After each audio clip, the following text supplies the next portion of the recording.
pessoal, tudo bem? Nessa live a gente conversa com as minhas queridas assistentes e professoras, que também foram minhas ex-alunas, a Dani Abud e a Malu Abraão, que desde que fizeram o curso comigo no Instituto Singularidades não larguei mais, e com a querida professora Amabile, que também foi minha aluna no Instituto Singularidades e que saiu colocando em prática a aprendizagem visível e fazendo uma transformação muito grande das suas aulas de língua portuguesa no ensino médio.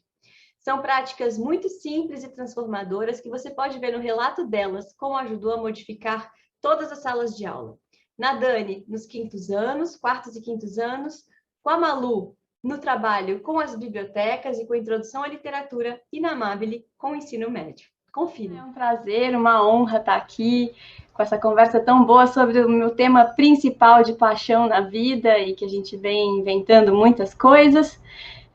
Eu me lancei para essa experiência das aprendizagens visíveis há mais ou menos 3 anos, e foi ao mesmo tempo em que eu me tornei também professora de cursos de extensão no Instituto Singularidades e no Instituto Veracruz, e fui tendo um monte de alunos incríveis, dentre elas essas 3 que aqui estão, que já eu vou passar a bola para elas se apresentarem.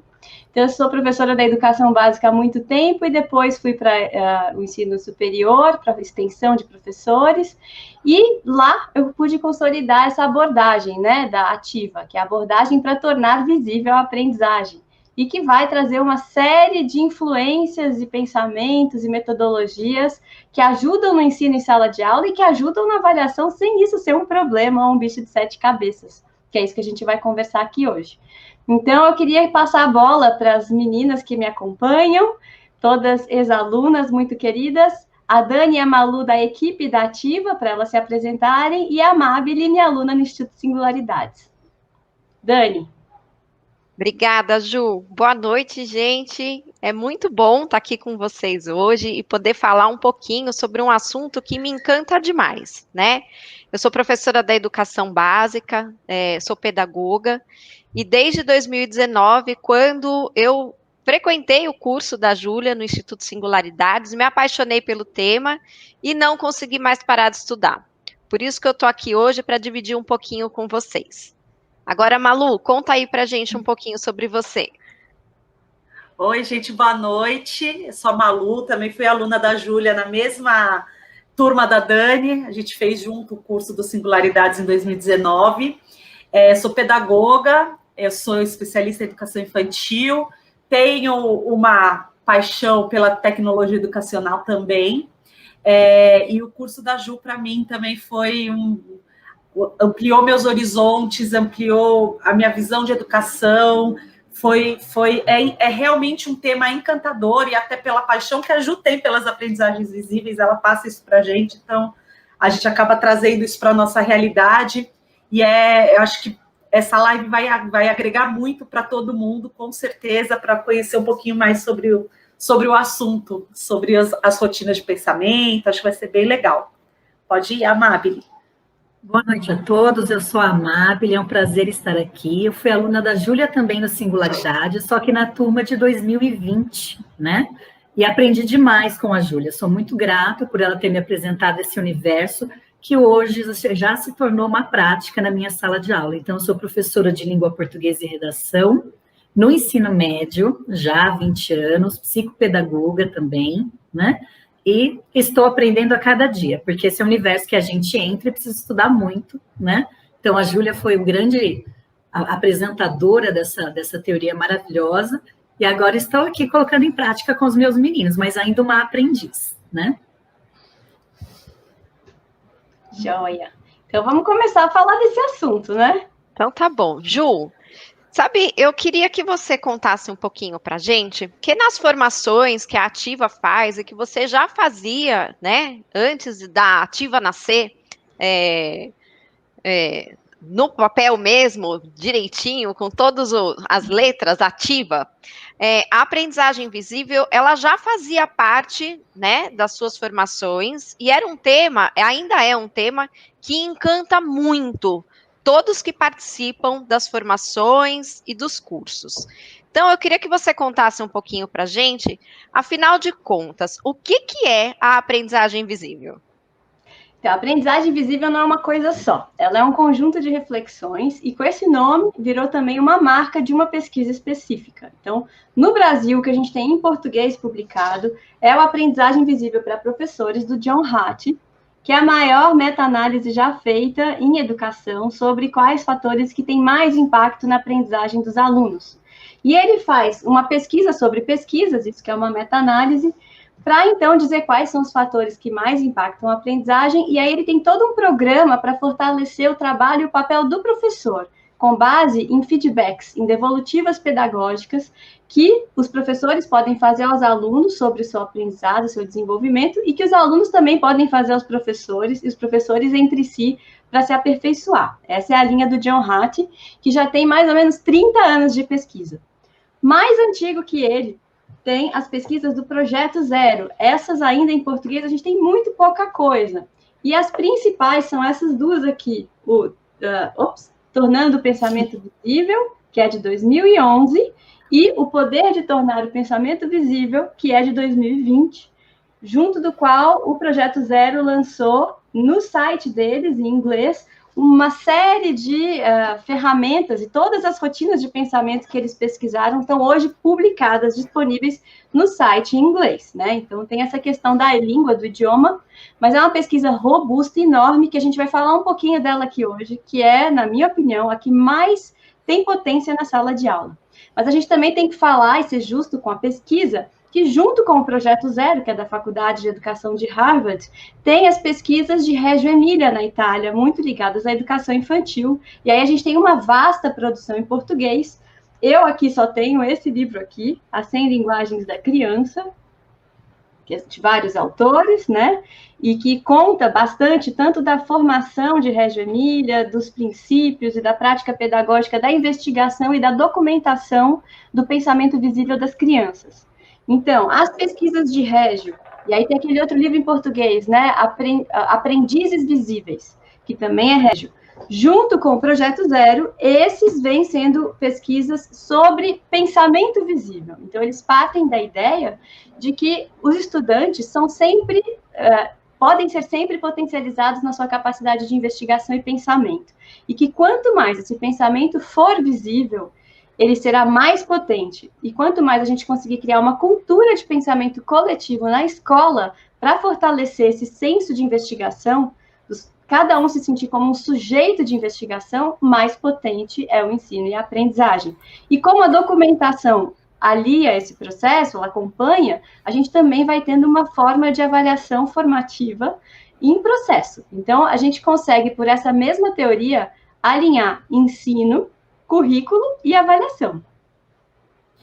Ô, Ju, e de onde vem a proposta teórico-prática sobre da ativa, de todos esses pensamentos que a gente tem falado sobre aprendizagem visível? A pesquisa, nos 3 casos, tanto Reggio Emília, quanto o Projeto Zero, quanto o John Hattie, vem das ciências das aprendizagens. Então, é um conjunto de reflexões que se ancora na pedagogia do século XX, que parte lá dos construtivistas, parte do Vygotsky, parte de Piaget, para estudar como que o pensamento se faz, e se faz de uma maneira profunda, na ideia de aprender para compreender. Como que a gente, de verdade, compreende os fenômenos, como a gente constrói conhecimento, e não apenas memoriza e multiplica. Então, pensando sobre como a gente pensa e como a gente pode ensinar a pensar em profundidade, que os pesquisadores da Faculdade de Educação de Harvard chegaram na ideia das rotinas de pensamento. Eu vou pedir para mostrar o meu slide, que tem um slidezinho que ajuda a definir o que é isso. Se a gente puder, então, conhecer os tipos de pensamento que existem, principalmente os pensamentos mais estratégicos, que são aqueles que a gente pensa sabendo que está pensando, né? Então, a gente escolhe um certo tipo de pensamento para olhar bem de perto, para raciocinar com base em evidências, para ir um pouco mais longe, para coordenar diferentes pontos de vista. Quando a gente vai sabendo os diferentes tipos de pensamento e como mobilizá-los, a gente amplia a nossa capacidade de reflexão sobre qualquer objeto, seja ele a matemática, um texto de literatura, um experimento científico, um mapa ou um documento histórico de qualquer outra natureza, uma fotografia, por exemplo. Eu vou pedir para mostrar o meu slide, Leandro, Gabriel, que justamente ajuda a definir aí as rotinas de pensamento. Esse é um slide que a gente produziu, traduzindo do material do Projeto Zero, que justamente vai mostrar que as rotinas de pensamento, elas são estruturas muito simples, de sequências de ações, de formas de perguntar e de olhar para um fenômeno, que vão aliar essas três coisas. Elas vão documentar o pensamento, capturando e registrando esse pensamento, então a gente pode escrever de maneira individual ou colaborativa o próprio pensamento. A gente vai ter uma estrutura para fazer perguntas, então questionar ações intencionais e observáveis do como a gente está pensando a cada passo, e ao mesmo tempo a gente vai ter uma dimensão para poder se escutar. Então, o professor muito atento que começa a usar as rotinas, ele vai tendo elementos para capturar como os alunos estão pensando e achar oportunidades de apoiar e ampliar o pensamento dos alunos. Isso vai ficar muito mais claro quando a gente for para os exemplos, que é isso que eu quero fazer agora. Quero chamar já a Amabile para contar primeiro, depois a Dani, depois a Malu, sobre como elas estão usando as rotinas de pensamento em sala de aula. Aí, com os exemplos delas, vai ficar muito claro como a gente documenta, questiona e escuta. Amabile, conta pra gente. Então, se até o Leandro puder compartilhar, né, o meu slide, o primeiro deles, é muito importante, quando a gente trabalha com as rotinas de pensamento, né, para tornar esse pensamento visível. Isso é uma coisa que eu aprendi muito com a Júlia, né? Eu sempre fui uma professora muito questionadora, perguntava muito para os meus alunos, mas eu fazia muito pouco registro disso. E eu deixava muito pouco visível o que eles pensavam. Ficava muito ali na oralidade, às vezes como um estímulo para a gente dar um start para um assunto.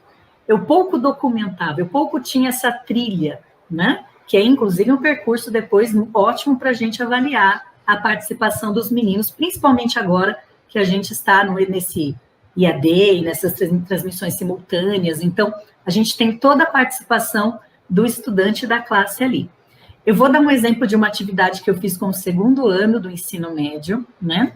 Eu mostrei para eles uma imagem. Essa imagem era uma foto de um shopping. É uma coletânea da FUVEST, mas eu não falei isso para eles, né? Então, eu tirei da coletânea da FUVEST e só mostrei para eles a foto. E perguntei para eles o que eu vejo. E aí eles foram vendo, né? Analisando e colocando cada um ali aquilo que estava observando, né, naquela imagem. E eles, professoras, várias imagens, é um shopping, tem escada rolante, tem poucas cores, né? E aí alguns alunos já colocaram, tá até ali circulado em vermelho, uma coisa, não que ele via, mas que ele pensava sobre. E quando eu comecei a aplicar essa rotina de pensamento, que é o que eu vejo, o que eu penso sobre, que perguntas eu tenho sobre isso, eu percebi que muitas vezes os alunos, eles misturam as coisas, eles não sabem a diferença, por exemplo, daquilo que ele vê, para aquilo que ele pensa sobre aquilo, e para perguntas que ele tem. Então, fica tudo muito bagunçado na cabeça deles. E isso não ajuda na aprendizagem. Por quê? Porque se ele não sabe nem por onde começa a pensar, quando ele olha para uma imagem, fica mais difícil o trabalho dele de compreensão dessa imagem, principalmente se ele vai depois deslocar isso para uma leitura tão complexa quanto uma coletânea de vestibular. Então, eu perguntei para eles o que eu vejo, eles registraram. Leandro, você poderia passar para o próximo, por favor? Próxima imagem do slide, não sei se está fácil aí. Senão eu posso passar aqui também. Porque o primeiro é o que eu vejo. Posso passar? Passa.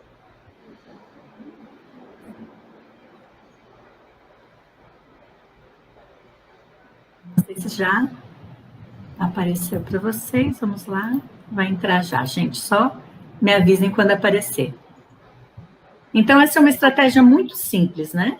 O que eu vejo, depois, o que eu penso sobre essa imagem que eu estou vendo. E aí eles falaram de tudo, né? Eu estou pensando que parece chique, parece saudade de ir ao shopping, né? Tem uma frase aleatória do canto, que era, a gente pode comprar tudo que a gente quer com cartão de crédito, né? É estranho ver pessoas muito juntas, a gente vê como esses alunos estranham agora, né?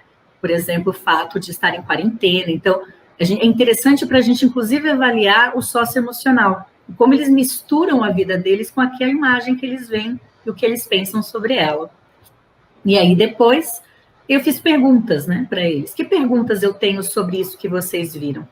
Há muitos têm perguntas, professora, é uma propaganda? Ela parece atrativa? Será que eles querem vender alguma coisa?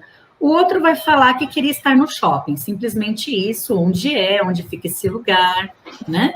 E aí, depois de fazer essas 3 perguntas, eu contextualizei para eles e falei que fazia parte de uma coletânea de vestibular.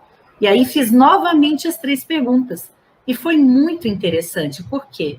Porque o contexto fez com que eles percebessem a diferença entre as perguntas. E agora o que eu vejo não mudou muita coisa, mas o que eu penso mudou completamente a partir do momento que a imagem estava contextualizada. Então, alguns alunos ainda falam, professora, para mim não mudou muito. Então, ele ficou com dificuldade de separar o que ele sente, por exemplo, em relação à quarentena, da proposta ali do vestibular sobre escrever, né, sobre consumismo, propaganda, mídia e etc. Então, eu consegui perceber o grau de leitura de cada aluno meu. E, inclusive, as dúvidas em relação ao trabalho já estavam aqui também. Que perguntas eu tenho sobre isso? Eu perguntei para eles novamente, as perguntas mudaram muito, né? Então, esses meninos, eu consegui mapear e rastrear o que a sala realmente pensava. E isso me deu um material muito rico para começar a trabalhar com eles, já partindo sabendo o que eles sabem, o que eles não sabem e que pergunta eles têm. Então, eles interagem, eles participam, eles se tornam mais ativos, que acho que é uma metodologia ativa importante, a gente falar isso, né, Júlia, o quanto isso faz com que os meninos se tornem donos do processo, e bastante interessante é que depois, quando eles fazem a produção, a gente retoma tudo isso, que eu aprendi com a Júlia, né, Júlia? A gente retoma todo o nosso percurso para ver o que a gente aprendeu, de onde partimos, quais perguntas tínhamos, se respondemos todas, e onde é que nós vamos chegar. Então, essa é uma das rotinas, né? Então, já apresentei aqui. Eu acho muito legal, Amabile, reforçando o que você acabou de dizer, é o que estava naquele slide anterior, né? Não precisa mudar o slide não, Leandro, tá ótimo aí. É que, justamente, quando a gente tem uma rotina que nos apoia, discriminar que tipo de pensamento a gente está enfocando em cada momento, e aí a gente coleta evidências observáveis sobre esse pensamento que se torna escrito e compartilhado em grupo.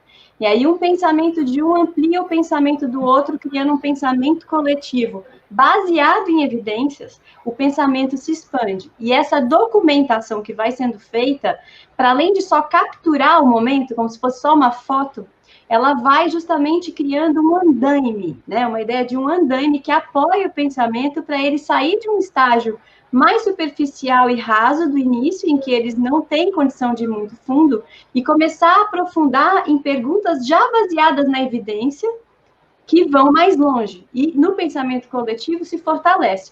Portanto, além de capturar, realmente tem um apoio, um andaime da aprendizagem. Em inglês, essa ideia do scaffolding, que é uma ideia fundamental na pedagogia, que é como o professor ajuda a criar os andaimes que apoiam o pensamento do aluno.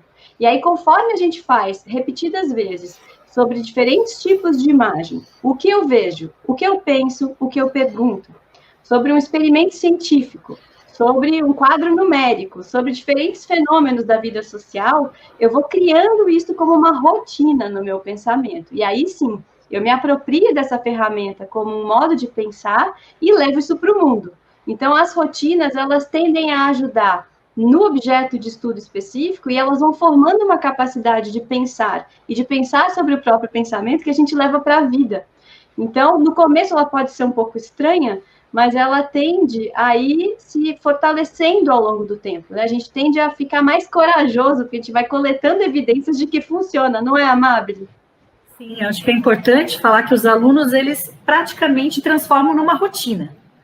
Então, hoje, por exemplo, com essa sala aqui, o segundo ano que eu apresentei esse trabalho, fiz com eles, eu dei uma outra coletânea com imagem e eu não falei nada, tá? Aí, um já levantou a mão, professor, a gente pode começar? Ó, eu estou vendo isso. Então, eles automatizam o processo, e é tão interessante porque o resultado é muito impactante, porque eles param de tangenciar, por exemplo, no caso de uma análise de uma imagem, o que a imagem de fato quer dizer. Eles não tangenciam, eles se tornam mais objetivos. Então, eles já começam, eu já não participo mais. Em que sentido? Professora, eles se organizam. O que eu vejo? Agora, o que a gente pensa sobre isso? Que perguntas a gente tem? O que é que a gente vai escrever? Então, eu fico muito contente de ver que eles se tornam donos do próprio processo de aprendizagem e eles podem aplicar isso em várias outras disciplinas, como falou a Júlia, né? Então, é uma contribuição que ela não pertence à análise de imagem de redação de vestibular. Eu posso usar isso em qualquer disciplina. Então, é uma prática realmente que a gente vê frutos e rápidos, viu? Porque os meninos gostam e eles automatizam muito rapidamente as rotinas e já incorporam, né? Faz parte lá do processo. Maravilhoso. Dani, conta pra gente, e aí, por onde você começou a mexer com rotinas? Como é que você ganhou coragem de experimentar isso na sua sala de aula? Ah, Ju, o começo a gente fica um pouquinho com o pé atrás, né? Ainda mais quando a gente pensa na idade em que os meus alunos têm, né? Então, uma faixa etária que eu não tinha muita certeza do que viria pela frente quando eu propusesse uma atividade desse tipo, né? E eu fico muito feliz de falar que eu fui lindamente surpreendida por eles. Porque eu falei assim, eu vou começar aos pouquinhos, né? Então, eu comecei e falei assim, vou fazer só oralmente, né? Porque vamos tentar. E aí, quando eu fiz essa atividade oral, eu ia trabalhar um livro de literatura com eles, então eu falei, já vou aproveitar esse gancho, a gente já vai fazendo algumas experiências. E aí, quando eu fiz a proposta para eles, que é essa rotina que eu adoro, que eu vejo, penso e pergunto, em cima da capa do livro, foi de uma experiência assim que eu não consigo descrever, porque crianças de 4º e 5º ano foram capazes, sim, de elaborar o pensamento deles em etapas. Claro que a gente não pode generalizar e dizer que isso aconteceu com todo mundo ao mesmo tempo, mas conforme um foi falando e dizendo o que realmente estava vendo, e aquilo era o que ele realmente estava vendo, os outros foram se apoiando no pensamento dele e foram revendo o seu próprio pensamento. E aí eles foram mudando de ideia. Ah, não, mas o que eu vi não foi isso. Realmente, o fulano tem razão, o que eu estou vendo é diferente. E quando a gente passou para a próxima etapa sobre o que eu penso, né? Aí sim que eles foram compreendendo a diferença entre as duas perguntas. Então, sim, crianças de 8 a 10 anos são capazes de fazer essa proposta e de realmente conseguir elaborar as fases do pensamento separadamente, né? Eu nem ia fazer a última etapa, que era o que vocês perguntam, né? Mas como eles foram tão bem, eu falei, não, eu vou fazer a rotina inteira. E aí, eles conseguiram elaborar questões em cima das imagens que eles estavam vendo. E o mais bacana foi que quando a gente terminou a leitura do livro e fez ali uma discussão, eles conseguiram perceber que uma capa de livro não quer dizer muita coisa, que uma imagem, às vezes, não quer dizer o conteúdo realmente do que tem ali dentro, né? E dependendo, porque foram livros diferentes no 4º e no 5º ano, eles ficaram surpresos com o conteúdo que tinha dentro e com a imagem que o livro trazia na sua capa, né? Com essa rotina, com essa primeira experimentação, eu fiquei animadíssima, claro. E aí, eu consegui unir o Jornal Joca, que é um jornal que a gente utiliza na escola, com as crianças, né, dessa faixa etária, e fui um pouquinho mais além. Falei, não, vou dar um passinho um pouquinho maior. E aí, a gente fez a rotina da bússola com eles. Bem, gente, vou até apresentar para vocês conseguirem dar uma olhadinha. Quem que está no comando é aqui, essa mesmo. E aí, a reportagem, ela me trazia a oportunidade de trabalhar com 2 rotinas, né? A rotina da bússola, pode rolar um pouquinho mais para baixo, até para a primeira imagem, quem está aí no controle. A rotina da bússola, ela traz uma visão sobre 4 direções sobre um mesmo assunto, né? E eu falei assim, será que as crianças do 4º ano vão conseguir seguir essa linha de pensamento? E eles conseguiram. Dani, você tem que Oi. rolar para baixo. Tá com você. Peraí. Você vai rolar o cursor para baixo. Pronto. Aí. Isso. Vale dizer que esse é o post que está na Educação do Futuro, né? Todo mundo pode ler facinho também, que está um pouco pequenininho, mas todo mundo pode ler. Essa reportagem, ela trazia uma imagem que ela era bem significativa para mim, até para o contexto que a gente estava vivendo na época. Ela trazia a imagem de um senhor branco, de cabelo branco já, e não tinha nada, assim, no título da reportagem que remetesse realmente ao assunto. Então, eu vi aí uma oportunidade de trabalhar com essa imagem, de perguntar para as crianças qual era a profissão desse senhor, né? E aí, as respostas, claro que a gente já sabe mais ou menos o que veio. Veio o veterinário, o passeador de cachorro, porque eles viram o cachorro na foto. E outras profissões que não tinham nada a ver com a proposta, olha, cuidador da natureza, repórter, escoteiro, que não tinham a ver com a reportagem. E quando a gente fez a leitura da reportagem, eles descobriram que esse senhor era, na verdade, um catador de resíduo reciclável, né? E foi aí que começou a ficar interessante, porque eles conseguiram perceber que uma imagem também não quer dizer, não quer traduzir o que seja realmente a vida de uma pessoa, né? E aí, quando a gente chegou no final da leitura da reportagem, eu pedi para eles separarem em 4 perguntas, né? Então, na primeira pergunta, que representava o norte, o que eles mais gostariam de saber sobre essa ideia que eles conheceram na reportagem? Então, eu pedi para ele responder aqui.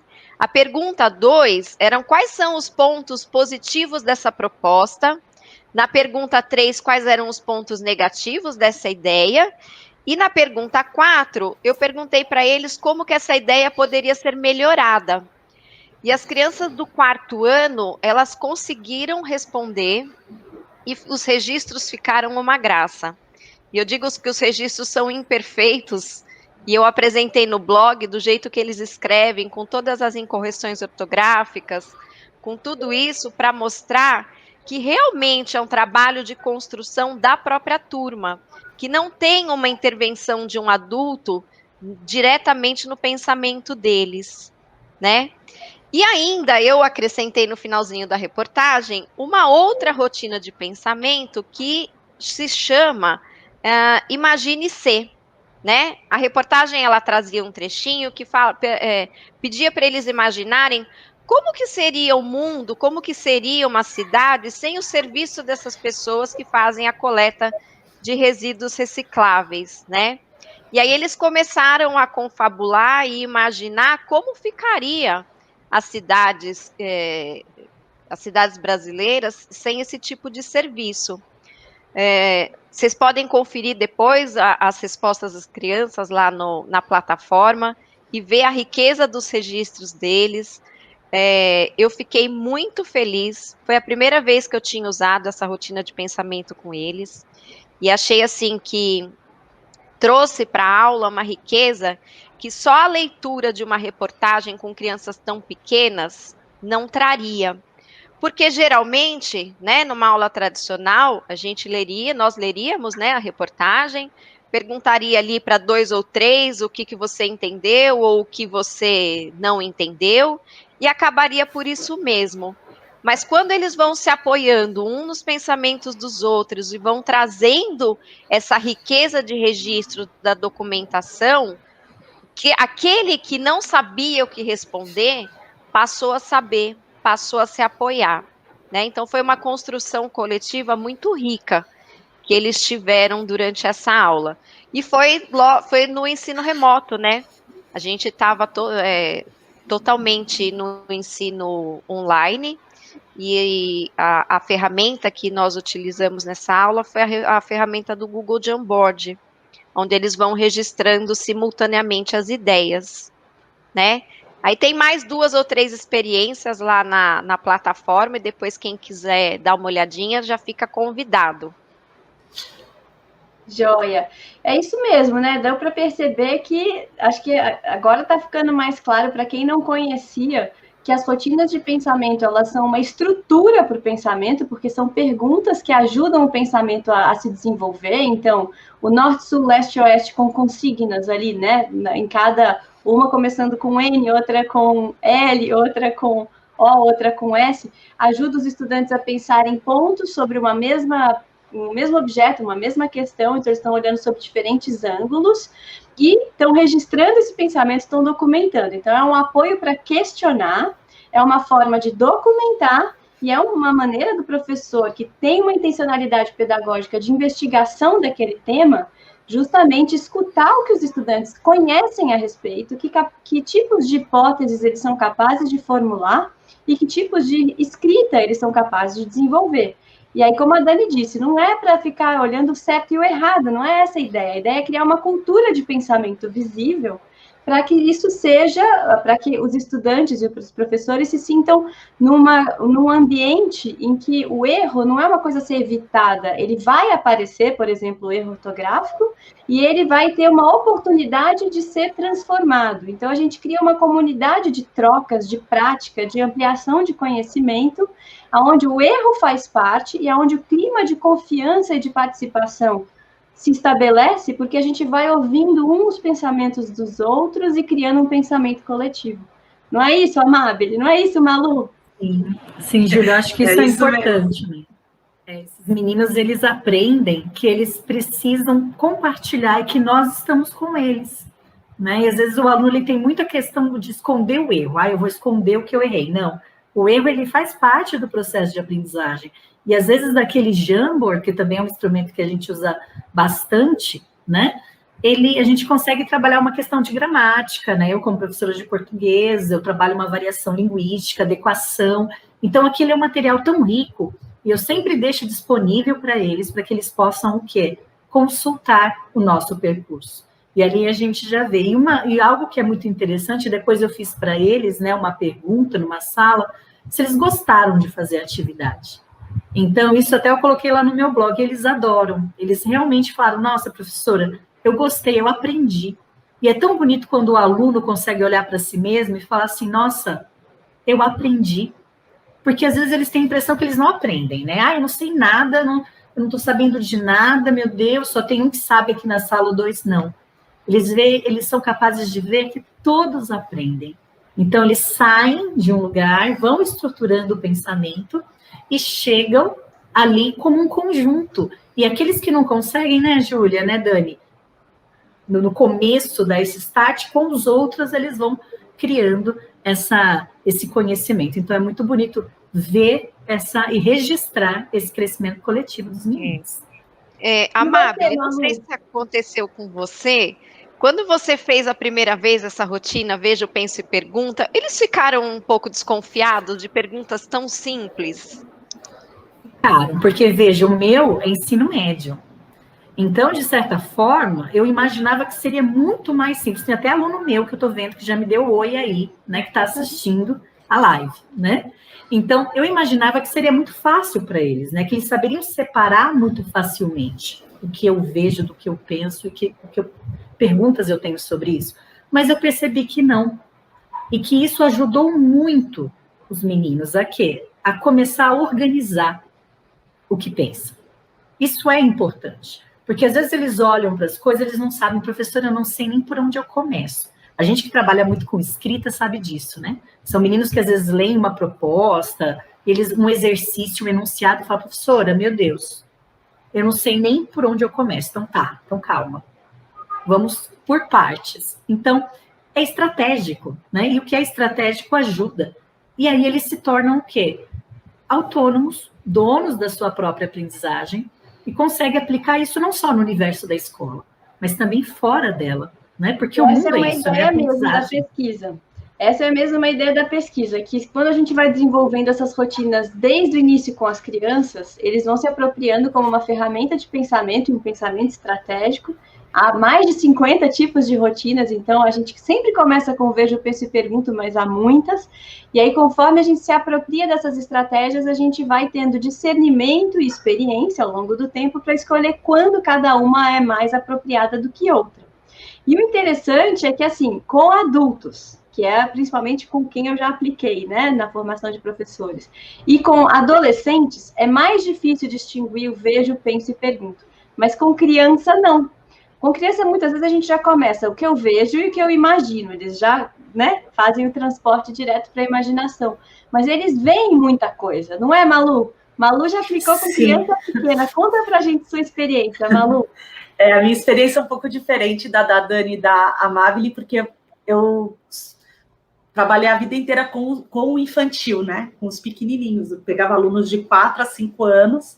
Então, a princípio, quando a gente começa a ter esse primeiro contato com as rotinas de pensamento, para a gente, professor, nós como professores de alunos de educação infantil, a gente acha que é muito mais difícil aplicar com eles essas rotinas, por eles não serem alfabetizados ainda, não terem a parte escrita, então a gente precisa de uma coisa mais oral deles, né? A gente precisa mais puxar deles o que eles falam, mas a gente esquece exatamente disso que a Júlia falou. Eles trazem mais coisas, eles vêm, às vezes, até mais além eles vão mais além do que o que a gente espera.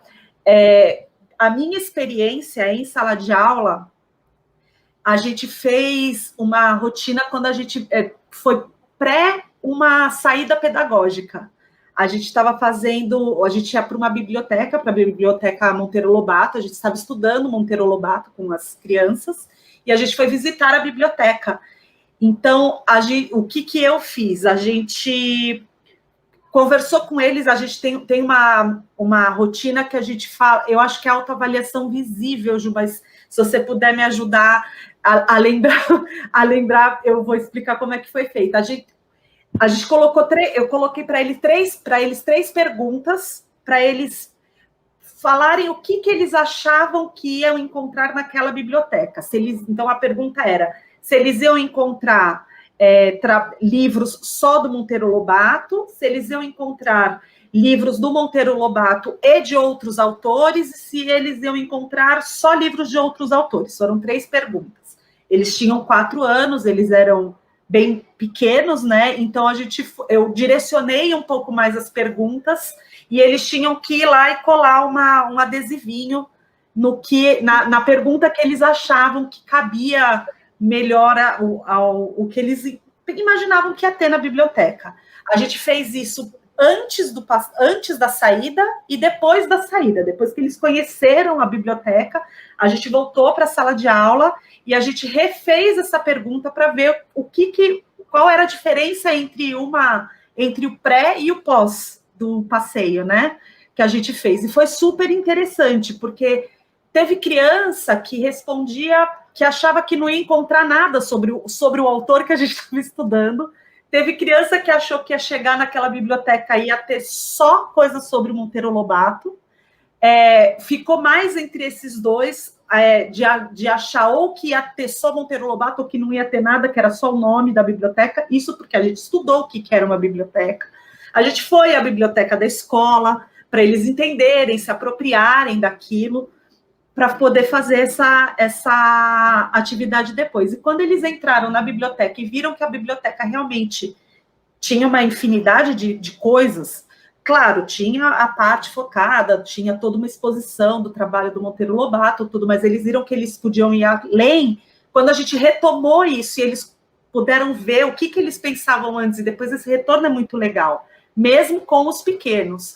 Então, as rotinas de pensamento, eu acho que a gente consegue fazer essa adaptação desde os pequenininhos até os maiores. Eu hoje não trabalho mais em sala de aula, trabalho mais junto com a Ju e com capacitação de educadores. Então, o que eu hoje uso mais é a autoavaliação visível, através do Mentimeter também, que a Ju usa bastante, né, para saber colher esses conhecimentos prévios. O que eu acho que para mim é muito bom, assim, para o viés que eu trabalho, usar essa autoavaliação para a gente saber o que a gente sabe antes de começar um assunto, é super importante também.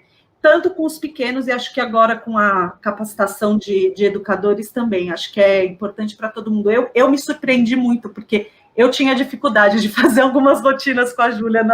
É engraçado porque eu sentia dificuldade em fazer a rotina, da Júlia aplicando a rotina com a gente, eu sentia dificuldade em alguns momentos. E é bom a gente também ter a experiência antes da gente aplicar, né? Eu acho importante. E você, Amábile, também achou estranho no começo e depois ficou corajosa? Como é que foi para começar a experimentar? Bastante estranho. Malu, compartilho, tá? A mesma fala, eu também estranhei muito. No começo eu fiquei com a pulga atrás da orelha, eu falei, gente, o que está acontecendo aqui, né? Então, a primeira aula da Júlia, ela pediu 3 registros sobre a mesma coisa. Eu falei, gente, por que um só não seria suficiente, né? Então, ela queria que a gente preenchesse um documento falando o que é pensamento visível, que eu não tinha ideia do que era. Então, um era uma postagem no Jamboard, o outro era um formulário para preencher, o outro era uma construção coletiva. Eu falei, gente, não é muito. E depois, na verdade, com o passar do tempo, eu fui vendo que o que a Júlia fez foi fantástico, porque ela foi olhando o aluno em relação à sua individualidade e também construindo o coletivo. Isso eu acho que é fantástico, porque ela consegue saber, e isso é uma coisa que eu gosto de fazer com os meus alunos. Eu sei como está a sala e eu sei como está cada um. E eu fiquei super feliz, tanto que no meu blog eu narro exatamente isso, o meu estranhamento inicial, que foi muito, imagina, professora tradicional, né, que eu sou, de repente a gente se depara com uma coisa completamente diferente do que a gente vem acostumado a ver, inclusive em aulas de pós-graduação, e aí você é jogado num processo em que você é um protagonista e vai construindo. Então, essa construção foi feita durante o curso lá no Singularidades, eu achei extremamente interessante. Nós fomos mapeando todo o nosso conhecimento, toda a nossa aprendizagem, e eu vou falar para vocês, o meu orgulho, né? Quando eu olhei aquele meu primeiro post, assim, lá no Journal, o que é a rotina de pensamento? O que é pensamento visível, assim, né? Socorro, não tenho ideia do que seja. E quando terminou o curso, tanto que eu tinha aprendido em tão pouco tempo, né? E se a gente pensar, o módulo, ele não é uma coisa muito longa, são 8 aulas. E eu fiquei muito feliz na última aula, né, Júlia, em que você faz toda uma metacognição e nos leva a revisitar o nosso percurso. Eu aprendi a fazer isso com os meninos.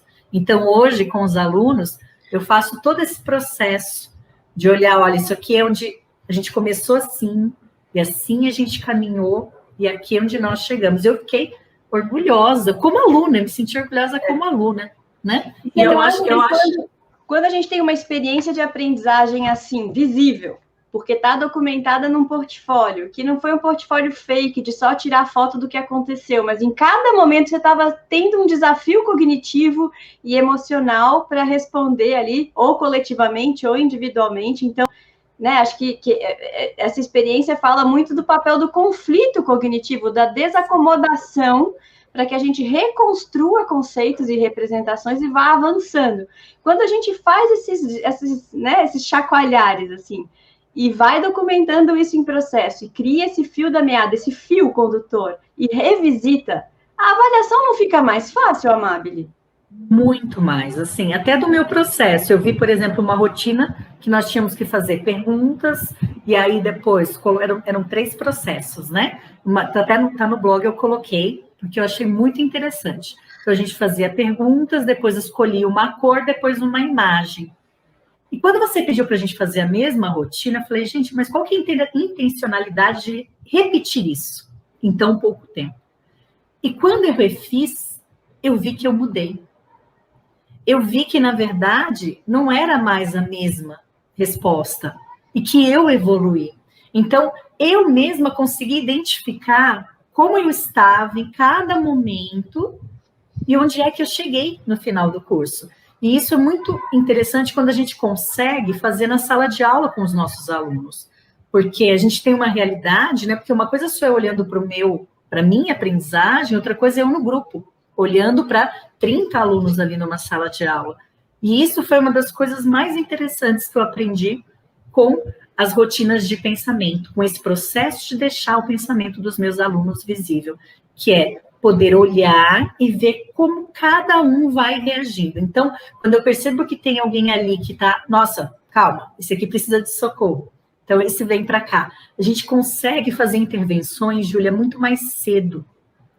Não fica só naquelas avaliações pontuais que a gente tem em final de trimestre e depois salvar lá na bacia das almas da recuperação. Fica uma coisa assim, você consegue fazer intervenções antes. E isso eu acho que de tudo é o melhor. É muito mais fácil avaliar o rendimento do aluno e da sala como um todo. Então, aquele medo da Betina lá no início, para que falar de avaliação? A aprendizagem visível é muito mais legal. Conta aí, Dani, Malu, são coisas tão separadas assim? Metodologias ativas com pensamento visível e avaliação formativa são opostos? Não, a gente aprendeu que não, né? Muito pelo contrário, né, Dani? Acho que elas se complementam. Eu acho, ouvindo um pouco a experiência da Amabile, também como aluna da Júlia, e falando também da desmistificação que você falou, Ju, da gente quebrar esses paradigmas que tem nas nossas cabeças, porque nós, como educadoras, nós viemos de uma educação tradicional. Nós fomos educadas numa educação tradicional, né? E conhecer esse mundo novo e esse mundo de possibilidades, na hora que a gente entra em contato com isso, a primeira coisa é o susto. E por isso que eu falo que é muito importante a gente experimentar como aluna o que são essas rotinas de pensamento, para a gente poder entender o que ela vai fazer no nosso pensamento, para a gente conseguir fazer uma aplicação bacana com os nossos alunos também. Eu acho que é fundamental, e foi muito fundamental ter essa experiência como aluna, da gente chegar nesse mundo novo. A gente sabe que isso abre muito, abre a cabeça, abre a nossa forma de ver a educação se transforma. E a gente vê essa transformação na nossa sala de aula, na nossa prática. E a questão do erro que vocês falaram, eu acho isso foi o mais difícil de ser quebrado, de entender, interiorizar que o erro é esperado e que está tudo bem. E eu acho, isso era uma fala que me marcou muito no curso da Júlia. A Júlia sempre falava, pessoal, não tem certo e errado. E o maior receio que a gente tinha na hora de fazer de participar dessas rotinas era o erro. Será que eu estou escrevendo certo? Será que eu estou falando o que ela quer que eu fale? Será que ela não vai me corrigir nunca? Porque é uma expectativa que a gente tem, né? E a gente começa a perceber Exato. Que não é ela que vai corrigir a gente, somos nós mesmos. Exatamente. Né? Então, que é no processo que a gente vai aprendendo e vai repensando. Eu pensava isso, não vai falar nunca que eu estou errada. Exatamente. E eu acho interessante, né? Porque quanto mais cedo a gente começa a ter essa visão na nossa sala de aula, mais cedo a gente quebra esse paradigma do erro com os alunos também, porque hoje os alunos ainda têm medo de errar também. Então, eles também ainda esperam do professor se eu estou certo ou se eu estou errado. E quando você fala que não tem o certo e errado, que está tudo bem o que ele escrever, e a gente vai retomar isso e que é esperado, quanto mais cedo a gente começa com essa dinâmica na nossa sala de aula, melhor vai ser para eles no futuro. Isso vai trazer um ganho muito grande para eles, né? Eu vejo assim, porque falo mais como experiência como aluna da Júlia mesmo, do que até como professora, porque a gente divide uma educação completamente diferente dessa metodologia, dessa aprendizagem visível, e a gente tem experimentado e agora aplicando com os nossos alunos. Eu acho muito mágico, assim, é muito incrível. Como diz o título do livro, é o poder de transformar o pensamento visível. Quando a gente mexe com esse poder, tem resultados inesperados, né? A avaliação fica mais simples, os estudantes se envolvem e se tornam ativos na aprendizagem, se apropriam de pensamento estratégico e vão muito além. Então, é desacomodar? É sair do tradicional instrução, repetição de exercício? É trazer uma proposta de pensamento ativo para a sala de aula? Mas ao mesmo tempo um objetivo, um lugar a se alcançar, então é desenvolver competências de pensamento complexo e profundo, e ao mesmo tempo é um caminho, é um objetivo e é um modelo de desenvolvimento de uma metodologia avaliativa, uma metodologia de ensino e avaliação, que justamente permitem criar essa comunidade de aprendizagem, né? E por isso que é muito potente. Então, eu estou há 3 anos fazendo curso de formação de professores por aí, e até hoje eu não vi ninguém se arrepender de usar a rotina de pensamento em sala de aula. O que eu vejo é ter situações em que, por conta da cultura escolar instalada, os professores não conseguirem usar tanto quanto gostariam. Conseguir usar mais no início de uma unidade de ensino ou no fechamento de uma unidade de ensino e usar menos, né, do que poderia ser. Poderia ser o tempo inteiro um caminho a ser percorrido. Então, aos poucos, dependendo da cultura escolar instalada, isso pode ser mais experimentado ou menos experimentado, mas a ideia aqui dessa comunidade é a gente ventilar muitas práticas que vão deixar todo mundo com vontade de querer fazer, experimentar um pouquinho. Então, acho que a gente pode ir agora indo para as palavras finais, a gente pode dar uma rodada, Amabile, Dani e Malu, colocar suas colocações, né, finais sobre essa nossa experimentação. Ju, a troca foi riquíssima essa noite, né? Porque quando a gente conversa sobre o assunto, já é uma coisa que pelo menos, né, me deixa hiper empolgada. E falar sobre isso, falar sobre aquilo que a gente acredita, é muito fácil, né? E muito do que a gente falou aqui hoje, de fazer pequenas experimentações, eu acho que vai abrindo a nossa cabeça, como professores, como organizadores dos conteúdos na sala de aula, porque a gente começa a ver muita oportunidade de uso das rotinas. Mesmo que a gente não, assim, o que você falou, é uma cultura escolar que a gente vai quebrando, mas a gente começa a ver onde elas se encaixam de verdade e que tem muito potencial para a gente utilizar, tem muito conteúdo que a gente pode abordar, tem muita pergunta que a gente pode sair do tradicional, o que é? O que você acha que, né? Perguntas tradicionais que a gente costuma fazer na sala de aula que a gente pode trocar por uma rotina de pensamento que vai te trazer uma documentação riquíssima sobre o que o aluno está pensando, sobre o que ele sabia, sobre o que ele sabe agora, sobre como ele pensava, sobre como ele pensa agora, depois do conteúdo que você passou. Então, eu fico muito feliz de compartilhar com vocês e de trocar. E eu espero realmente que essa comunidade que a gente criou, ela venha para a gente ter uma troca assim incrível, tanto de ideias, quanto de atividades, quanto de conteúdo, porque eu acho que somando a gente consegue modificar pelo menos um pouquinho daquilo que a gente faz. Amabile. Eu acho que de tudo, o mais bonito para mim foi aprender, né, a avaliar o aluno e perceber que nem sempre quem tira a melhor nota foi quem mais aprendeu.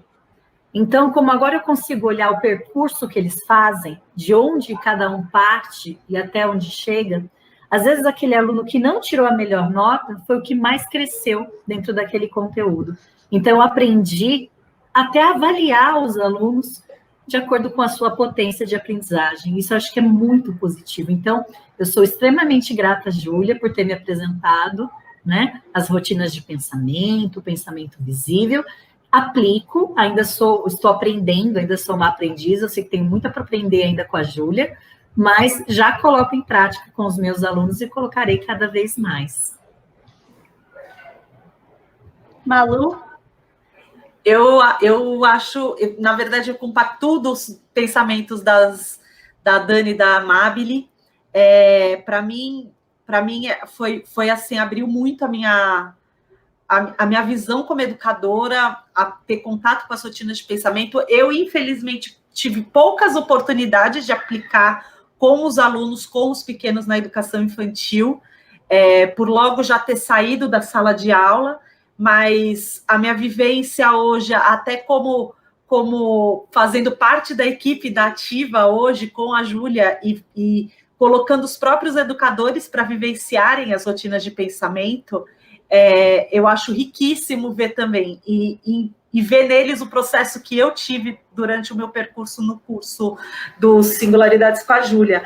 Então, eu acho que assim, é uma porta que se abre, uma janela que abre para os educadores, para quem tem essa oportunidade de poder conhecer o que são as rotinas de pensamento e o que é a aprendizagem visível, fica visível mesmo. As rotinas de pensamento, elas deixam realmente a nossa aprendizagem visível. A gente consegue ver, concretizar o que a gente está aprendendo. Então, acho um assunto que daria muitas lives, muitas horas aqui de bate-papo e de trocas.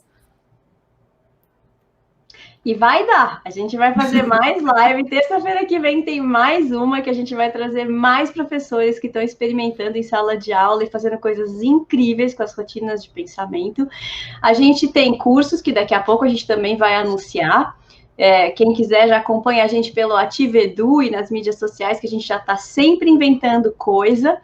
E, realmente, logo mais, espero que ainda no primeiro semestre venha um livro sobre aprendizagens visíveis totalmente em português, totalmente tudo traduzido, com várias experiências brasileiras da educação infantil à formação de professores, porque é isso, a gente está interessado em criar um campo de conhecimento, um corpo de conhecimento com experiência brasileira. Então, como a gente bebe nessa fonte, dessa pesquisa maravilhosa do Projeto Zero, com 50 anos de pesquisa, e vai remixando, vai traduzindo, vai adaptando ao nosso contexto, que é algo encorajado pela própria teoria. Eles encorajam a gente, primeiro, né, quando a gente está com medo, chegando perto, experimentar algumas rotinas, e como as meninas colocaram, experimentar em grupo faz toda a diferença. Então, vem numa live, vem num curso, vem numa oficina nossa para você aprender no coletivo, porque daí você vai se apropriar da ferramenta. Aí depois, você vai ficar um pouquinho mais confiante e vai usar, por exemplo, a rotina Vejo, Penso e Pergunto com uma foto em sala de aula. Ou com crianças pequenas, vai já usar o Vejo e Imagino, uma única vez com uma apreciação de literatura, de obra de arte. E aí, aos poucos, você vai começar a ver que é algo que se fortalece no processo. Então, você usa uma vez, puxa, mas eles não tiveram tanta dificuldade de responder assim, como a Dani falou, como a Malu falou. Eles foram respondendo até mais do que eu imaginava. E aí, com as respostas, o professor vai colhendo evidências, vai documentando a aprendizagem, como a Mabile disse. Vai ficando mais fácil saber o que os alunos pensam e aonde eu posso intervir para ampliar a aprendizagem. Então, facilita a documentação e a avaliação. E com isso, a gente tende a ter um reforço positivo, ela vai se retroalimentando. A própria rotina traz evidências que ajudam a aplicar de novo a rotina em outros contextos e os próprios estudantes vão se apropriando como um modo de pensar.